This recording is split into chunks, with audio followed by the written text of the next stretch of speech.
চাঙ্গু হ্রদ নামে পরিচিত। ভারতের সিকিম রাজ্যের গ্যাংটক জেলার চাঙ্গুতে এটি একটি হিমবাহী হ্রদ। রাজধানী গ্যাংটক থেকে প্রায় 40 কিলোমিটার দূরে এটি অবস্থিত। এখানে আসতে হলে অবশ্যই অক্সিজেন মাস্ক নিয়ে আসতে হবে। আসার পথেই মাস্কগুলো বিক্রি করেন স্থানীয়রা। প্রতি সেকেন্ডে এখানে প্রকৃতি রং বদলায়।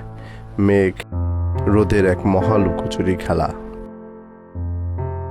3753 মিটার উচ্চতায় অবস্থিত হ্রদটি শীত মৌসুমে হিমায়িত থাকে। হ্রদটি থেকে পাহাড়ের সর্বোচ্চ চূড়ার উচ্চতা আরও 2000 ফিট। এখানে কেবল কারের ব্যবস্থা আছে। কেবল কার দিয়ে প্রায় 1500 ফিট উপরে ওঠা যায়। আরও 500 মিটারের মতো প্রায় আপনাকে হেঁটে উঠতে হবে। তবে এই 500 মিটার রাস্তাটুকু নিরাপদ নয়, ঝুঁকিপূর্ণ পথ। আপনাকে যেতে হবে খুবই সাবধানতা অবলম্বন করে।